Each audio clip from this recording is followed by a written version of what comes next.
Welcome to episode 5 of the Diego Colley Football Show.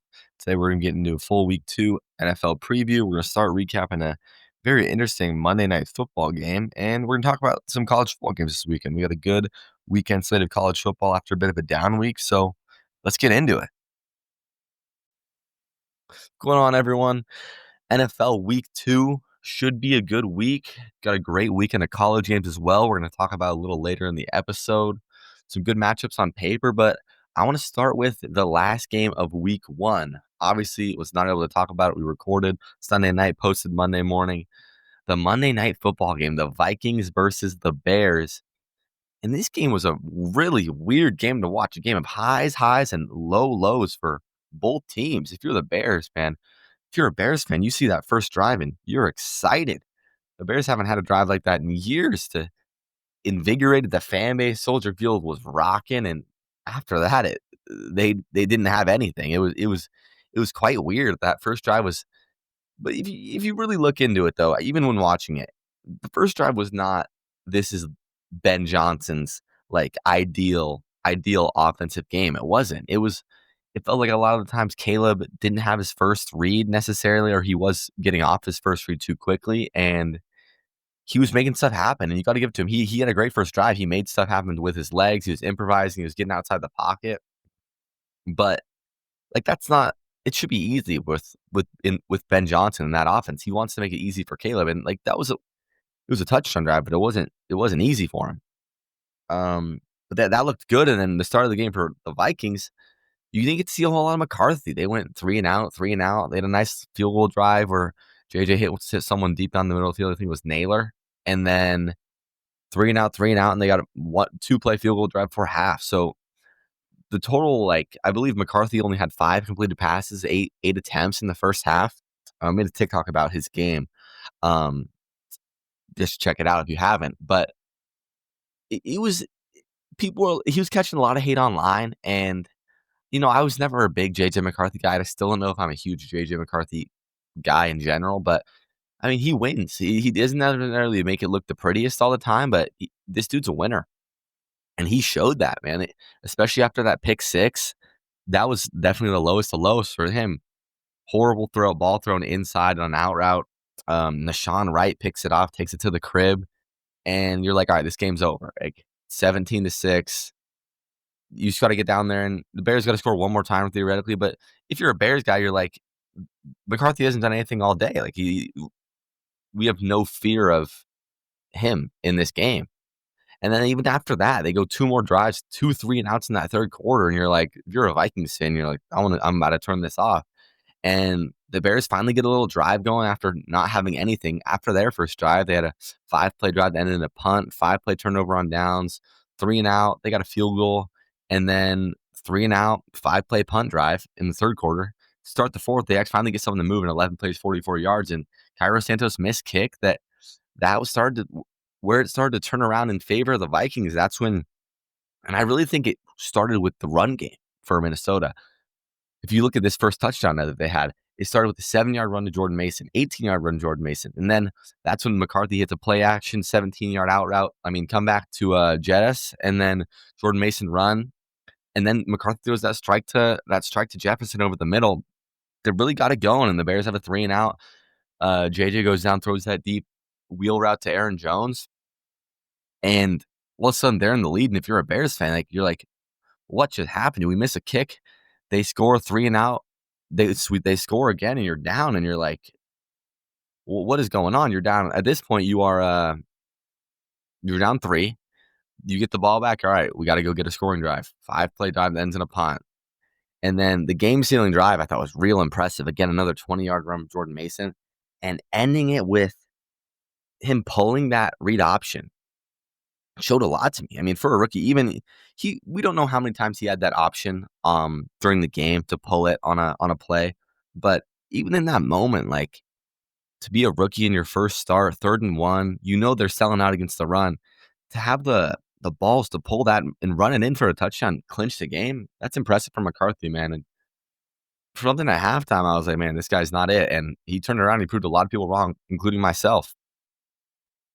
On to week 2, we got a really fun Thursday night game, and it starts in Green Bay, Lambeau Field. Commanders going in to take on the Green Bay Packers. Two teams came in at 1-0. This is fun, dude. Two young quarterbacks, got Jordan Love, Jaden Daniels, and I'm excited to see Jaden Daniels versus this very good Packers defense. Packers defense, if we're looking at PFF, Evan Williams, safety, grade out of 90. That's really good if you're not familiar with PFF grades. Around 70s average. Anything above 70 is going to be above average. And a 90 is elite. You don't see that a lot. 86 coverage grade. I'm interested to see how many snaps Micah Parsons plays. He played 30 in the game last week. I'm not sure, honestly, if that workload's going to be around the same. I'd assume probably it is. It's a short week. I don't know how much better his back could get in that short period of time. On the Washington side, another thing I'm looking for is the running back situation. Is Bill slowly going to start to get more carries? Like I believe he should.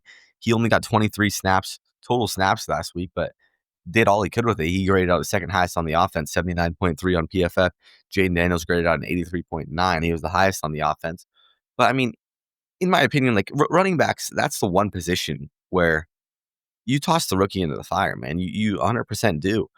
Eckler's down there, 33 snaps, so I guess he only got 10 more, but 57 grade, 64.5 in the pass, 58.5 in the run. Like it just I don't see the point. I mean, Austin Eckler definitely, he's a great guy to have third down. He's a great route runner. He's a great pass catcher out of the backfield. He can run the motions, go out, square out wide.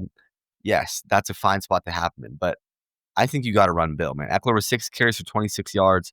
Bill went 10 carries, 82 yards, 1 touchdown. He's averaging 8 yards a carry against Giants run defense. That's a good run defense over there in New York. And yeah, I mean, Eckler caught 3 balls for 31 yards too. So I think Bill should be the running back one. I don't know what all the weird depth chart fuzz was about before week 1. Everyone was like, oh, all the hype is gone. He's the running back 4. And then he comes out there. I mean, maybe that's just Dan Quinn playing mind games. But on the Packers side of the ball, they're coming off a dominant division win in week 1 that puts them in a great spot for the rest of the season. I mean, last year they had trouble beating the Lions both times. And they hadn't been able to squeak out those close games against Detroit. And obviously, we don't know if it's the same Detroit team as it has been in years past. It's looking like it isn't. But that's a big week 1 win, big momentum booster after like it went from the Parkinson's trade to that. They're on the rise right now. They're a heavy pick right now to represent the NFC in the Super Bowl for a lot of people. And yeah, I'm excited to see this offense. I'm just excited to watch these receivers on their side in the PFF. You got Dontavion Wicks and Romeo Dobbs both grading out at a 74.8. Jordan Love is at a 76.3. They both had good games. Matthew Golden, I want to see how he looks. Can't say I saw a whole lot of him last week, in my opinion. If we're looking at last week's box score, it was Dobbs 2 for 68, Jaden Reed 3 for 45, caught a touchdown. Golden was down there 2 for 16. I think you want to get him the ball in space a little bit. I want to see them get him the ball quickly. But I mean, if you're looking at this Packers receiving box score, no one caught the ball more than 3 times, and that was Jaden Reed caught it 3 times. 4 guys caught the ball twice, and you got 5 guys that caught the ball once. Like that's 1, 2, 3, 4, 5, 6, 7, 8. And that's 9 guys that caught a pass, man. And that's impressive. That's what you want to see. But you do want someone to be able to step up in that receiver room, and I think you want to see if that's Golden. So I'm gonna take the Packers in this game. I just don't believe yet that I'm not fully convinced about the Commanders' defense. I think there's a lot of old guys over there, and I think the Packers can run the ball with Josh Jacobs. They're going to be in another position where they can control this game. I don't see the Commanders' defense being able to stop them that much, quite frankly, and I just think that this Packers pass rush is just going to get after Jaden Daniels. I think it's going to be a close game. It's going to be a real fun one. Great start to week 2, in my opinion. Really, really great start to week 2. Kind of a weird matchup. Like it's not like Packers Commanders. Not a whole lot comes to mind, but it should be good. I'm taking the Packers in the first game of week 2 on the Seattle Pittsburgh. And as a Seahawks fan, this is a scary game. It's a scary game because if you lose this, you're 0-2, and it's not a hole you want to be in the NFC West and in a tough NFC try and for a team that has playoff aspirations. And I said it in my Seahawks preview. I said that I thought this 2-game stretch at the beginning of the season was arguably the toughest 2-game stretch that they have all year. And I believe I said that I thought they were going to go 1-1 in that stretch. And if you asked me then if what I would have said was more realistic was a win at home against the Niners and you lose a tough one on the road 10 a.m. game against Pittsburgh. But I'm going to hold my ground. I'm going to say we're going to win this game. But some things are going to have to change. Some things are going to have to change from last week. And it's not the defense that worries me. But this is a good Steelers offense that put up 34 points against what I thought is a good Jets defense. It is. And I know this isn't the same Aaron Rodgers that of old, of Aaron Rodgers in his prime, but as a Seahawks fan growing up, anytime I saw Aaron Rodgers on that opposite sideline, it feels like he always just found a way to dice up the Seahawks. And it still stays the same. Obviously, last year they beat him in New York. That wasn't quite that A-Rod, but he looked better last week. I mean, he threw for 4 touchdowns. He put up 34 points against the Jets. A little bit of a revenge factor, but there's also a little bit of a revenge factor this week with DK Metcalf. DK Metcalf against the Seahawks. I don't know if I'd say there's bad blood. I mean, DK's the one that requested out. I don't think it was necessarily ugly, but you know he's going in this game with a chip on his shoulder. He's going to want to prove us wrong. And the Seahawks the issue I think here is who on our defense is going to guard him. And I know he's not the greatest contested ball catcher, but they did a great job of getting him involved last week. I mean, 4 receptions for 83 yards. They got him the ball in space. They got him chunk plays. Plus, though, I think is that their rushing attack isn't great. I mean, they ran the ball 20 times for 53 yards, and the Seahawks D-line was pretty killer against the 49ers. We talked about that on Monday. So I think that if the D-line can generate pressures, if we're looking at some PFF grades from the Seahawks defense from Sunday's game against the 49ers, it starts with Josh Jobe. Josh Jobe, 89.8 grade. That's elite. And if you listen to Mike McDonald's press conference, he said that he didn't commit to Josh Jobe starting for sure, but he pretty much implied it. And I don't know how much Tariq Woolen, I don't know if he's going to start. I think he's obviously going to have to play a little bit. He was second to last on the team with a 37.4 PFF grade. A little bit disappointing that Kobe Bryant is in there at a 50.1. And surprisingly, I mean, grades don't tell the whole story. DeMarcus Lawrence only in that at 59.5. Run defense, though, is 67.2, which, I mean, that checks out. I thought he had a great game. That's why I said a little more surprisingly there. But Byron Murphy, I thought, had a pretty good game. 62.9, though, reflects 71 tackling grade. That makes sense to me. Derek Hall, 65. Devin Witherspoon, I want to see Devin Witherspoon show up. I feel like the last few years at least, the beginning of the season, it's like, oh, this guy should be in all-pro talks. Like, this guy is a blue-chip talent. And I agree he's a blue-chip talent, but I want to see him make a big play in a big moment. And there was one play, it was a weird play. I believe it was 4th and 2 in that Niners game. The guy runs an out route into him. He makes a great hit, but he holds onto the ball for the first down, and Witherspoon gets up and he's flexing. And, like, I mean, yeah, good hit, but they just converted to 4th down.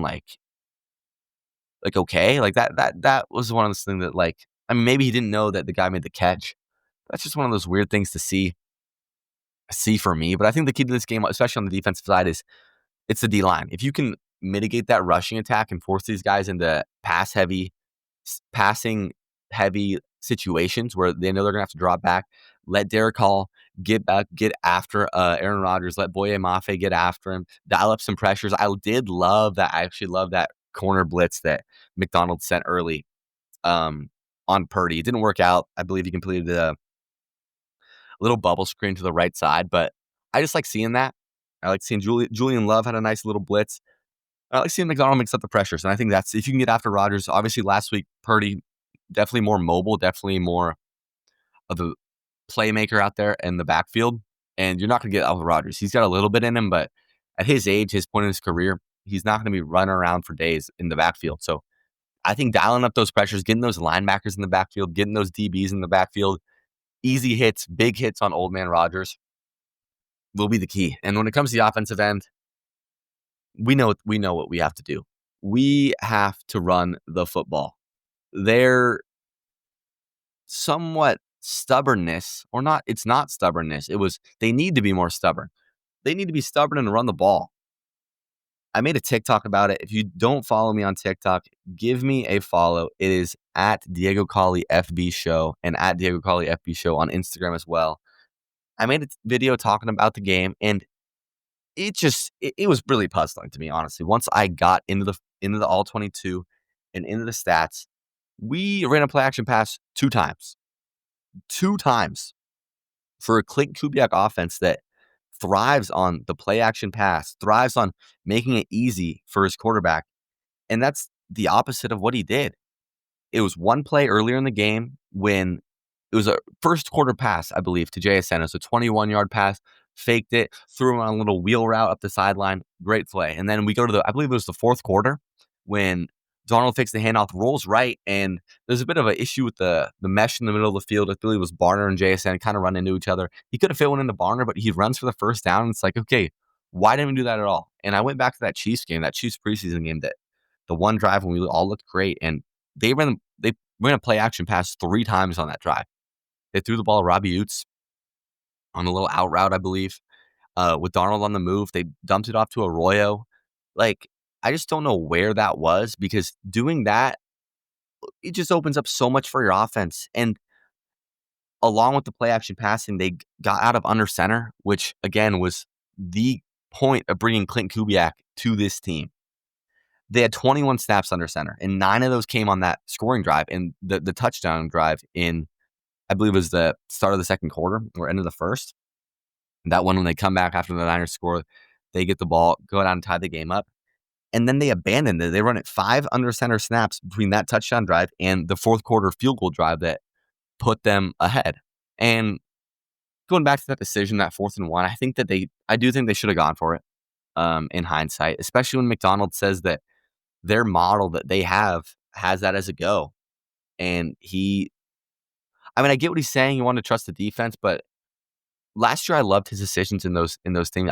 Believe he was really aggressive, and I think it was just kind of a weird thing to do in week 1, not be aggressive with such a short line of game. I mean, if you go back early in the game too, they ran that quarterback sneak with AJ Barner, and I thought if you do that again, you're going to get the first down, and you get one more first down after that, and you're kicking a game-clinching field goal instead of giving the ball back to Purdy to go down and score. But enough about that Niners game. The Seahawks, I believe they are going to make the adjustments. They're going to run the ball. I think they can run the ball on this Pittsburgh team, and I think they can hit some big plays. You know, we saw the Jets. No one thought the Jets were going to have this explosive offense against the Steelers, especially, but they did. They hit a few big ones. Garrett Wilson stretched out the defense a little bit. JSN, you got to expect JSN to stretch out the defense, but you're going to need someone else to step up in that receiver room. I think this could be a Torrey Horton game, hopefully. Watching his separation on his routes wasn't getting much. I mean, there's a reason he didn't have a target even. If you just watch a cut up of all of the routes he ran, he wasn't really open. I think he was getting used on a lot of just kind of waster routes, though, to be honest. Like, he was the guy running them off and wasn't gaining any separation there, but I want to see him get the ball thrown to him. Expecting more from Cooper Kupp to not drop key third downs. But I think this is a slower DB room. I mean, obviously, they got Ramsey moving around more because he's towards the back end of his career. He's not playing that outside corner, running with you man-to-man, but he graded out well last week. 79.4. TJ Watt, 82.4. You're going to have to block TJ Watt. It's a big game for the tackles, whoever's on him, and inside. I mean, TJ Watt, Cameron Hayward, these aren't easy assignments for this line, but overall, the line, Gray's Abel, I think, performed great last week. No one really talked about him.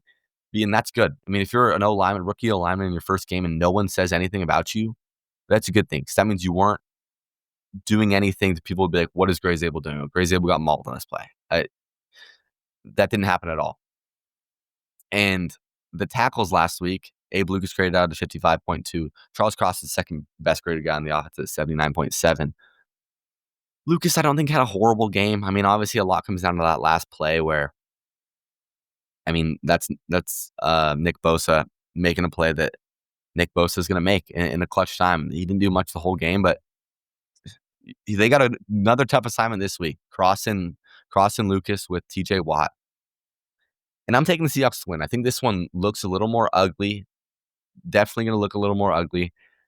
We're going to see the Steelers offense that I was kind of more expecting to start this season. I don't think they're going to be as high powered as they were last week. And I think the Seahawks run the ball. I think we see Zach Charbonnet really take over as the running back one. I just think he's a better running back for the system, man. It's just frustrating because Kenneth Walker is the tools are all there. Definitely, obviously, more talented back. I don't think that's a hot take at all.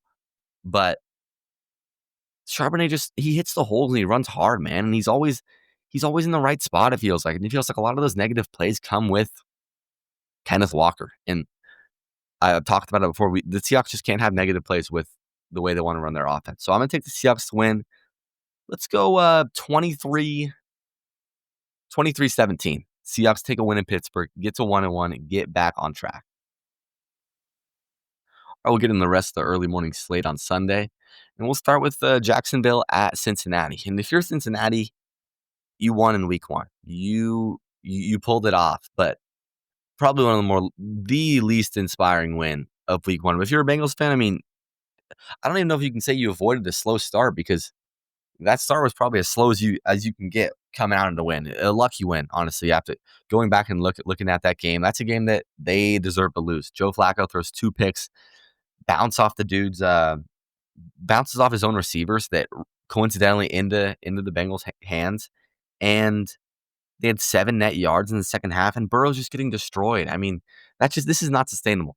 The only guy in the 60s of a PFF offensive line and blocking grade was Orlando Brown, the tackle, and that's a 67, and that's still below average. The rest of his line, Ted Karras, center, 59. Jalen Rivers, that was 1 snap. He was a 60. Dylan Fairchild, guard, 54.8. Lucas Patrick, 16 snaps, 50. Amarius Mims, 52 snaps, 46.6. Dalton Reisner, 36 snaps, 43.6, who they just signed after they signed him before the season started after camp. I mean, when you're signing there's a reason a guy like that is not on a roster. Like, quite frankly, yes, he's a solid offensive lineman for his whole career, but if you're not on a roster going into training camp, like, there's a reason for that. And then you trot that guy out there in week 1, and I think we all saw that clip of Garrett coming through the middle. The guard completely blows the blocking assignment. Just Burrow gets rid of the ball, but he gets blown up. And their season relies on if Joe Burrow is able to stay up, able to stay healthy. So just a really rough start for the Bengals in week 1. But you come out with a win, and you're going to have your hands full with this Jacksonville defense. In my opinion, you got Joshua Hines Allen, coming off the edge. He graded out really well in week 1, 82.9. Foyesade Oluwukan graded out a 92.5 on 64 snaps. Now, that's elite. 92.5 in coverage, 81 in tackling, 71 in the run defense. And this Jaguars offense, I think it's interesting because if ETN is the guy that we saw in week 1 this whole year, that opens up a lot more for this team. A little bit of a weird thing I thought was that Brian Thomas wasn't involved a little more in the game plan, or maybe he was and he wasn't getting the ball. But I mean, he had that 1 carry for a touchdown. And after that, he had 1 reception for 11 yards. Like, you got to get your blue chip guy the ball. I think Liam Cohn knows that. Great offensive mind, Liam Cohn. He knows how to get his guys involved. And I think that's going to be made a point this week against Cincinnati.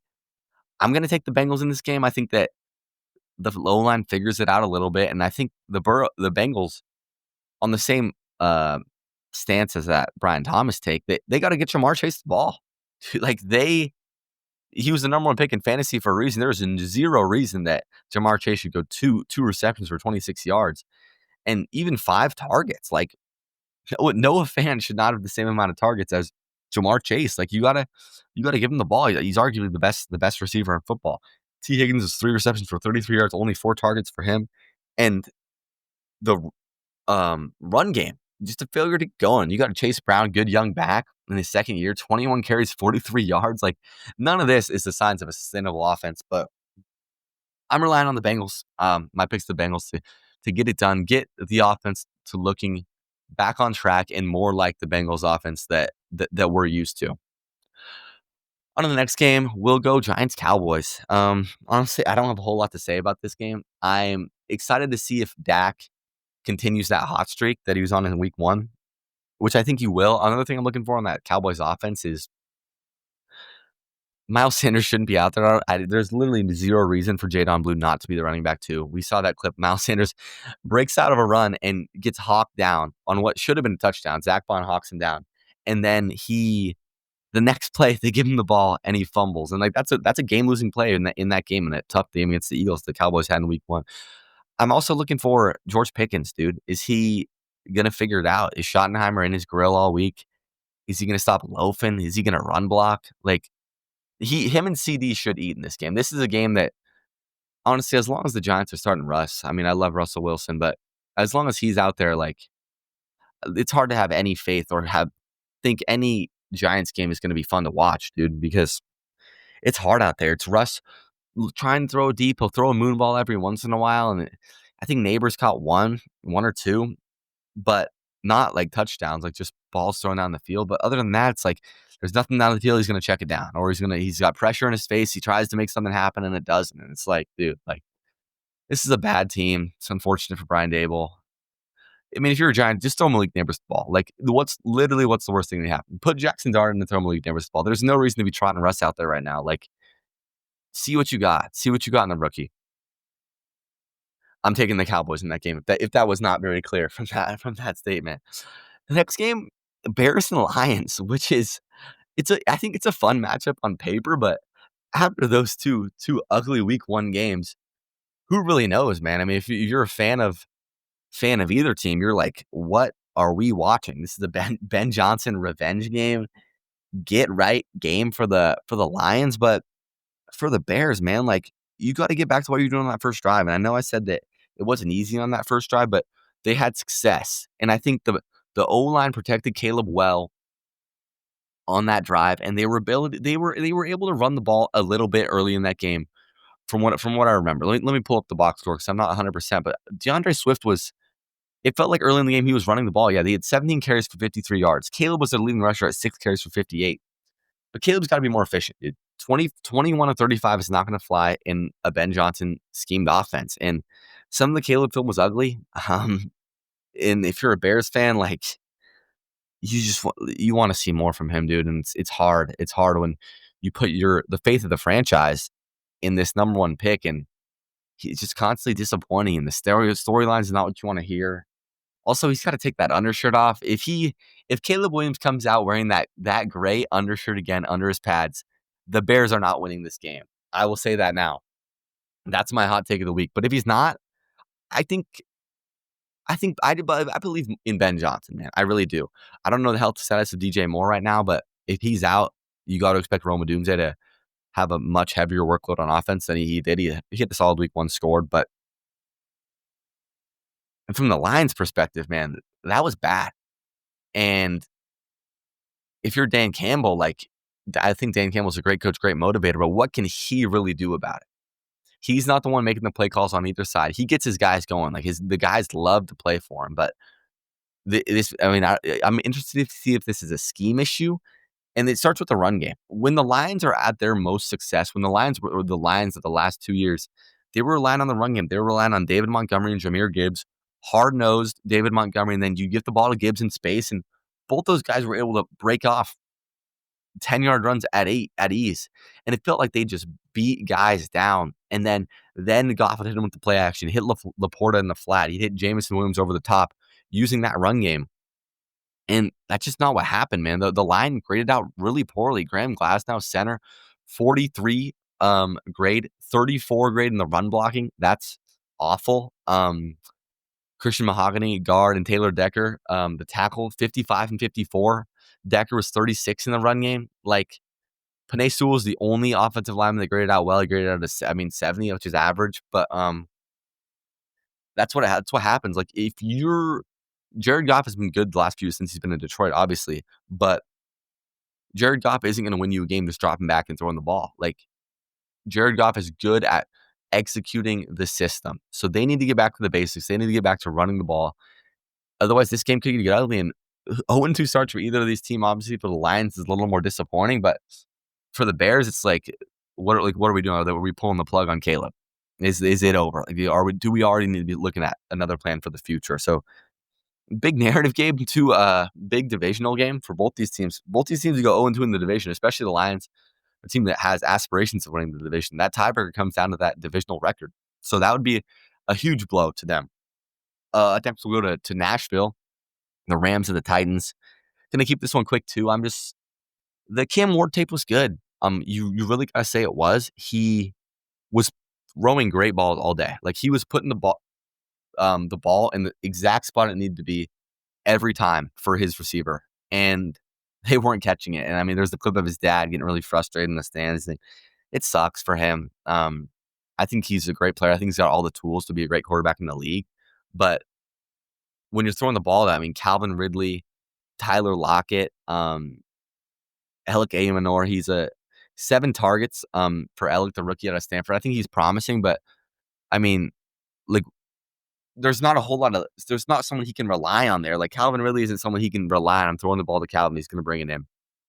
It's just a frustrating spot to be in because, I mean, he was pressured a lot. There's dudes in his face. That's a really good Denver defense too, but you're facing another really good defense this week. You got the Rams.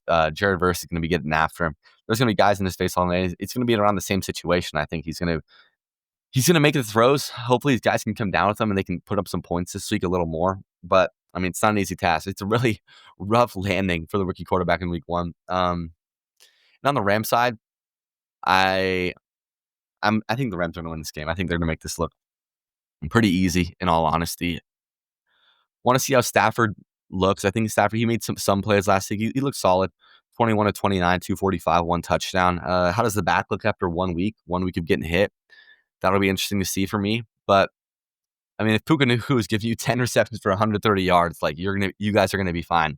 And that's only putting up 14 points too. So I think this is a pretty easy win for the Rams, and they go out 2-0, and it pushes the Titans to 0-2. Up next, we got the Patriots and the Dolphins. Miami is, I believe, a 1-point favorite. It's pretty much a pick 'em in this game, and I think this is a game the Patriots win. I think they get back on track. They get on the tracks of the Mike Vrabel era in New England, and I want to see them get rookie running back Travion Henderson involved a little bit more. Didn't have that many carries in the game, which I was a little disappointed. He was one of those guys on that offense that I was excited. I was excited to watch, and we didn't really get it from them. Also, Drake May, I want to see him throw the ball to Stephon Diggs. Stephon Diggs was a little bit of a no-show in week 1, quite honestly. In that defense, I mean, we talked about it before. They turned over a lot of guys, man. And that's just, I think I have high hopes for Mike Vrabel in New England, but it's just hard to install your scheme and bring in all these new people. In, like, I mean, for the start of the season, like, I think they'll be fine. I believe the Raiders are going to be better than people expected. So it's a tough week 1 loss if you're a Patriots fan, but I think this is the perfect spot to get back. The Dolphins are a disaster. Tyreek doesn't want to be there. Tua, I'm over Tua. I got Dolphins fans. They're over Tua. They're over Mike McDaniel. This is just a team that's uninspiring. Like, I think that might be one of the teams, like, the least. I would not want to be a fan of the Miami Dolphins right now. We're going to PFF grades. Kayshon Boutte graded out the best, 78.6. Kyle Williams, the rookie from Wazoo, graded out at a 74. If we're looking at the stats from the game, Boutte went 6 for 103. Hunter Henry, all reliable, 4 receptions for 66 yards. Drake May, he had a good game, man. 30 for 46, had 1 interception, 1 touchdown. So it was all right. But he was in there at 69.3, so played average. Will Campbell, I saw you give up 2 sacks, 2 false starts in that one. And yeah, give the ball to Travion, dude. Give the ball to your rookie. Only 5 carries for 27 yards. So I mean, you're averaging 5 yards a carry. We don't need to give Ramondre the ball. Ramondre's got a backpack on his back, running slow. Got a truck behind him. But they got Henderson involved in the pass game, 6 receptions, 24 yards. But hand the ball to your rook, dude. He needs more than 5 carries, especially if that's the production that he's getting. But yeah, I think this is a good spot for the Patriots, honestly. I think this is the game they win, and I think that the Dolphins are just done. It's one of those teams, like, I'm not going to look at a Dolphins game and be like, yeah, I believe the Dolphins are winning the game until I see something change, and I don't think that it's going to change for Tua in this situation. This next game, it's definitely got a little more interesting as the week has gone on. It's 49ers Saints. I think going into the season, you're like, oh, Niners, tough week one game. They end up winning against the Seahawks. But week two, they got to get great, easy game against the Saints. And I would have told you that. And then you got George Kittle goes down. He's out. I believe Jawan Jennings is out. And now news is coming in that Brock Purdy is a long shot to play with a shoulder and a toe injury. Like, where did that come from? And if he is unable to play, we're looking at a Mac Jones versus Spencer Rattler game in New Orleans. No one wants to watch that matchup. That's a gross matchup to watch. And if that's the case, I think this turns into an easy trap game for the 49ers, man. You don't know what you're getting from Mac Jones. Mac Jones has proven he's not an outstanding NFL quarterback. Obviously, backup quarterbacks get saved in the Shanahan system a little bit, kind of like how the Sam Darnold had his start of his revival, in his opinion, over there in San Francisco. But the Saints weren't bad last week, dude. They fought against the Cardinals team that didn't look great, and they had a chance to go down at the end. If Juwan Johnson holds onto that ball, that's a top game, potentially going to overtime, or they're going for two for the win. I still do think the 49ers win, but no Brock Purdy makes that game a lot more interesting. It's CMC versus the Saints defense, but I think the Niners will find a way to win either way. But that game's got a whole lot sweatier if you're a 49ers fan. Next, we got a fun AFC East battle. The Bills at the Jets. And I'm looking at this Jets offense. Can they stay hot as they were last week? A team that I was not expecting a lot from the offense on the offensive end. Justin Fields looked good getting the ball to Garrett Wilson. And they're going to need to score points to win this game. We know what we got in the Bills. They had that game of the year win on Sunday night against the Ravens. Josh Allen staying in his MVP form. But the Jets, man, like, if you're a Jets fan, I saw multiple Jets fans online. This is the best loss of all time. I mean, Armand Membu, the rookie tackle out of Missouri, graded out at an 89. You love to see that. Garrett Wilson, an 86. Justin Fields, an 82. Breece Hall, an 81. Like, that's four elite performances on the offensive side. And Breece Hall looked like the best version of Breece Hall that I can remember seeing, honestly. So I think it has the potential to be a fun game. Jets don't have to score points if they want to stay in it, but I think the Bills win this one on the road, but definitely not an easy game for Buffalo going into New York here. Last game of the early window, not going to spend too much time on this one. It's the Browns at the Ravens. Ravens are 11-point favorites at home, biggest spread of the season so far. I think the Ravens are winning this game. The Browns, Flacco's fun. He's about the only fun part about the Browns offense, in my opinion. Dylan Sampson's fun. He performed in week one, but there's no reason the Ravens should be losing this game, especially after a tough loss in week one, where a lot of Ravens fans, their worries with John Harbaugh are constantly being brought back up. They don't know if he can bring them to the pinnacle of the sport again. The Ravens win this game, I think, pretty handily. They get right. They lash out all of the anger from last week's loss on poor Cleveland.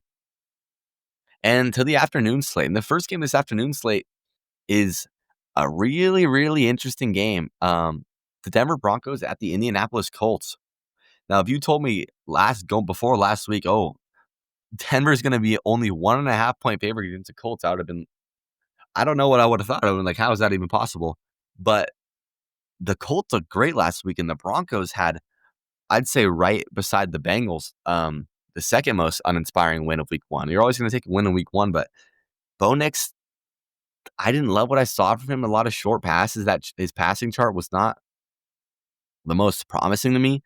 And this Colts offense had some firepower, man. Tyler Warren, the rookie, had a 90 PFF grade in his NFL debut. Daniel Jones was feeding him. And if you're a Colts receiver, you have to just be stoked, man. You have to be so happy that the last few years you've been out there running routes, you've been open, and you're just not getting the ball. And Daniel Jones goes out there 22 of 29. Michael Pittman Jr. getting the ball in his hands. Tyler Warren, 7 for 76. 9 targets for him, 8 targets for Pittman. You love that. Adonai Mitchell, two receptions, 21 yards. Jonathan Taylor, 18 carries, 71 yards. In the receiving game, he was 3 for 27. And if you go to the Denver side of things, like I said, man, it was really uninspiring from Bo Nix. 176 yards, 40 pass attempts, 25 completions, 2 interceptions. RJ Harvey, 6 carries for 70 yards. I know he had that long run to kind of inflate that a little bit, but J.K. Dobbins, 16 for 63. They're going to have to rely on that run game, especially if Bo Nix is not able to push the ball down the field. They're going to need to run the football, man. They're going to need to run the football against the Colts defense that they stifled the Miami Dolphins last week. So actually, I'm going a little bit out on a limb here, and I'm going to say that the Colts are going to win this game. I'm picking the Colts to stay hot. Latu coming off the edge, graded out as a 91. 91 on PFF. That's elite. Xavier Howard graded out as an 80. Cameron Bynum, 87. Rodney Thomas, 79. That's 3 guys in the secondary. Rodney Thomas only got 10 snaps. That's 3 guys in the secondary with elite grades. And you got Charvarius Ward, Kenny Moore, both corners, 76, 74. Whole defense played great, and I think they keep that up, force a few Bo Nix turnovers, and I think they pull out this win, and the Colts start 2-0, as not many people probably expected. Up next, we have the Panthers at the Cardinals. This is a spot where I'm like, is Bryce Young bad, dude? Like, is this the Bryce Young we saw at the end of the season? Was that a fluke? Is he really the guy that was there at the beginning of the season? Like, there's no excuse for him. Last year, obviously, Canales comes in, and it's like, all right, new coach, new scheme. Like, you gotta learn it, you gotta mesh with it. And then he gets benched, comes back in, it looks better, and you think, oh, he's got a whole off season with Canales in the same scheme, he's gonna build on it. And he lays an egg in week 1, and that's just like, if you're a Panthers fan, the last thing you want to see from the guy you want to be your franchise quarterback, the guy that was the number 1 overall pick, man. And that defense looked bad too. Those guys were getting sliced up by the Jaguars. Give a 33 points. J.C. Horn graded as a 75. Him and Mike Jackson, the 2 corners, were the only guys that graded out well on defense. And if you're looking at this PFF grade, a lot of the D-line guys, they're getting pushed around out there. And if you're going to get pushed around, the Cardinals would run the ball. Trey Benson looked good. Him and James Conner. I could see the Cardinals just run the rock all over the Carolina Panthers. McBride getting involved in the play action game. I want to see if Marv continues to grow on a great week 1. I'm taking the Cardinals here. I think Kyler looks solid again, and I think they rely on their running game. They control the clock. They control the time of possession, and I think they beat the Cardinals to move to 2-0. Getting into the last 2 games of the week, and these are the 2 games I'm most excited for, quite frankly. Starting with the Chiefs and Eagles. Eagles at Chiefs. I'm picking the Chiefs in this game. I'm just saying it. I'm trusting Mahomes, Spagnuolo, Andy Reid to get back on track, but it starts with the Chiefs receivers. And I think Worthy going on the first play of the game really screwed him over, because most of their game plan, I think, was Xavier Worthy. How are we going to use him, make him the wide receiver 1, let him stretch out the defense? Obviously, no Rashee Rice for them the first 6 weeks of the season, and that killed them. Quite honestly, it did. And I'm going to need some other guys to step up, whether it's Hollywood Brown, the speed's there, whether it's Thornton. I know the talent's there for a guy like him, but they need to step. They need to get Mahomes. They need to give him options in the pass game that don't make him have to do everything. Because in that week 1 game, he had to do it all. He was moving. He used his legs more than I've seen in quite a long time. And I think he still will against a really good Eagles D-line and pass rush. And they got to establish the run a little bit more, man. Pacheco was kind of a non-existent in that week 1 game, and I'm not quite sure why, especially with you got to give props to the Chargers defense for shutting it down, but when Mahomes is your leading rusher, 6 carries for 57 yards, you only gave Isaiah Pacheco the ball 5 times for 25 yards. Like, that's good production. Kareem Hunt was 5 for 16. He was more of the short down back, a few third downs, 3rd and 1s, 4th and 1s. I remember them putting him in there, and he got it done. But you gotta give Isaiah Pacheco the ball more than 5 times. And Kareem, if you want to run the ball, I don't care who you give it to, you got to run the ball more than 10 times. Mahomes can't be your leading rusher on carries too with 6, and he's obviously doing all those by himself on the scrambling. But that's just unacceptable. But I trust Andy Reid to come in with a game plan, and I'm trusting Steve Spagnuolo to get his defense back on track, quite frankly. They stopped the run pretty well, so that favors well against this Eagles team, but they can throw the ball. They just didn't have to in week one. They have Devontae Smith, they have A.J. Brown, and they can stretch out the defense if they need to. Obviously, you got Trent McDuffie in there, great DB in the secondary, and any other guys step up around him. But I'm taking the Chiefs to get their revenge for the Super Bowl, bounce back this week, get to 1-1, put both these teams at 1-1. On the Sunday night game now, I'm excited for this one. Michael Penix Jr. versus J.J. McCarthy, Atlanta Falcons at the Minnesota Vikings. And I'm excited to watch these two quarterbacks. Obviously, we're excited to watch Michael Penix. He was a stud in the clutch on Sunday against the Bucs. Deserved the win. Kicker sold. Kadero Hodge sold. He called game at the end of the game. He called game on that whole shot, and Hodge lets the ball go right over his head. Don't end up catching it. Koo misses the 40-yarder. Brutal, brutal loss. But I'm also excited to watch J.J. McCarthy because I want to see if can he start hot in this game? Can he show that that's the quarterback he was in that fourth quarter, or is he going to have some more struggles in week one? I thought the Falcons defense for a majority of that game played pretty well. Jeff Ulbrich was down the pressure early on Mayfield. Mayfield looked uncomfortable. He didn't play a great game until the end of that game, but the Falcons defense was a little undisciplined on that last drive where Baker throws to Emeka. They have that roughing the passer, and then the next play sets up the touchdown. And I mean, that ends it. That's just little mistakes like that. You have a roughing the passer penalty, stupid one, way after the throw, pushes him, and then missed kicked, and that's just a close loss. I saw an unfortunate stat in all three of Penix's losses as the Falcons quarterback. He has led them down to take the lead in the last few minutes of the fourth quarter, and they've lost 2 times in overtime when he didn't get the ball and a missed kick. Like that is quite frankly just brutal. But I'm excited for this game. I'm picking the Falcons. I think they're going to go in there. I think that offense has more firepower than the Vikings offense. I just don't see McCarthy producing the big plays that he actually was able to do at times in week one, but I think they get after him, make him uncomfortable because he was pressured the second least amount of all quarterbacks in week one. J.J. McCarthy was. The Vikings D-line did a really good job of protecting him, but I think James Pierce, Jalen Walker, if they can get after this guy, make him feel a little bit uncomfortable, it can be a good day for the Falcons defense, force some turnovers, and let Penix cook. I think another big storyline in this game is who's going to play at receiver. We cannot have Kadero Hodge out there running the majority of Penix's routes. Penix loves Trevor McLeod. He's targeting a lot. Kyle Pitts graded out really, really well on PFF in week one.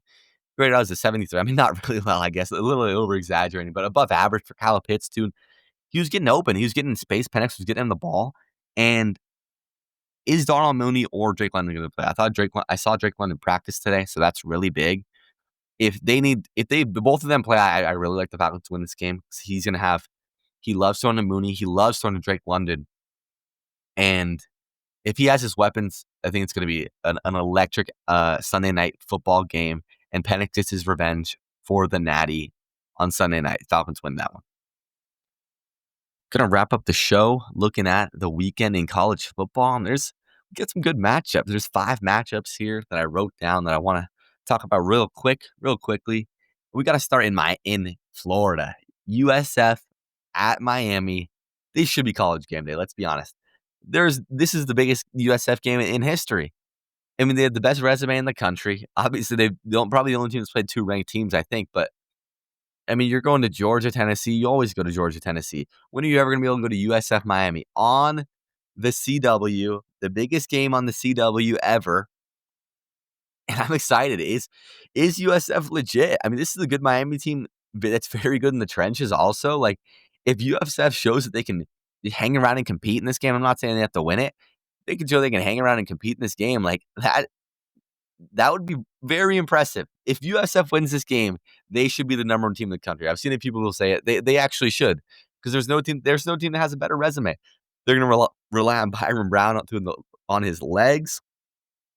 I'm excited to see how Carson Beck looks. I mean, how is this USF team going to attack this Miami offense? I think you got to commit to stopping the run and make Carson Beck beat you with his arm, because I think they are obviously the better team in the trenches. Miami is.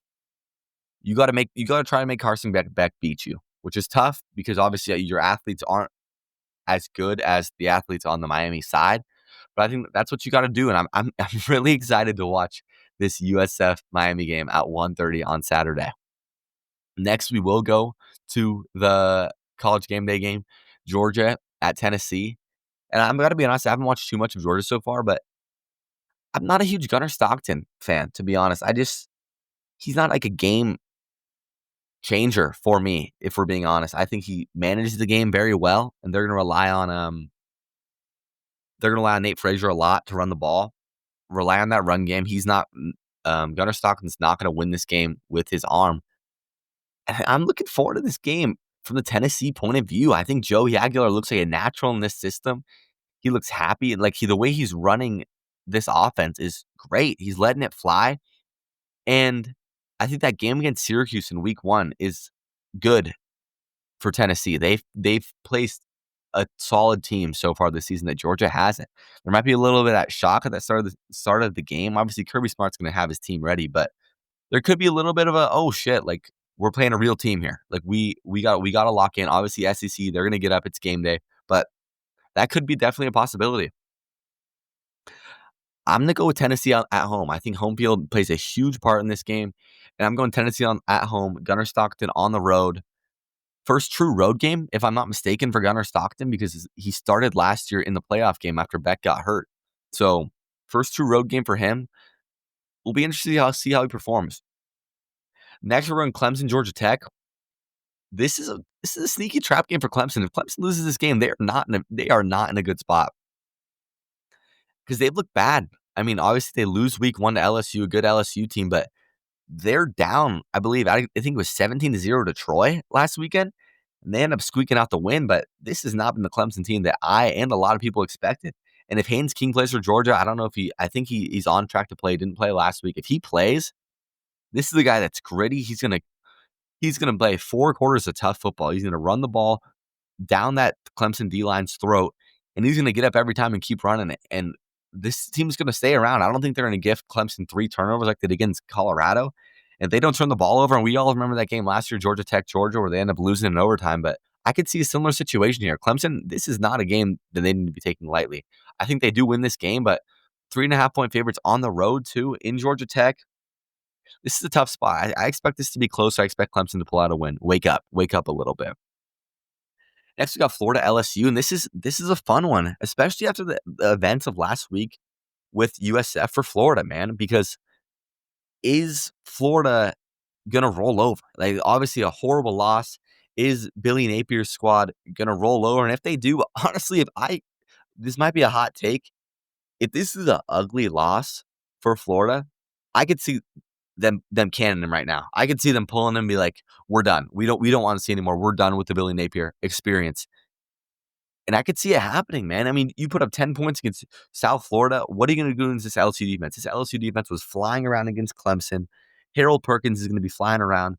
What can DJ Lagway do? I'm not going to lie. I was watching the game last week, but what am I going to expect from DJ Lagway? I mean, you got to show me. Last year, you were a freshman. You can get away with some stuff. You can get away with some mistakes. This is a big game. A big game going to Baton Rouge.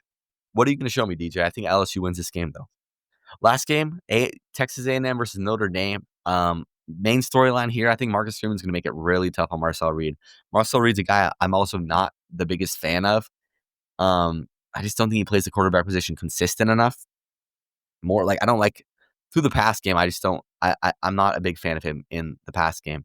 And I think CJ Carr's gotten better. I think that week 1 game against Miami was a great game for him to play. It was a game against a great opponent, a tough opponent, and he got better as the game went on and he made plays. And I think that sets him up for a great spot like this at home against A&M, ranked game at home for Notre Dame. I think it's rocking there, and I think they come out with the win. Notre Dame wins this one. So yeah, that's it for the week. UW has a bye week before the Apple Cup next week. Excited for that. And let's go. I'm excited for this weekend of football, man. I think it should be a good one.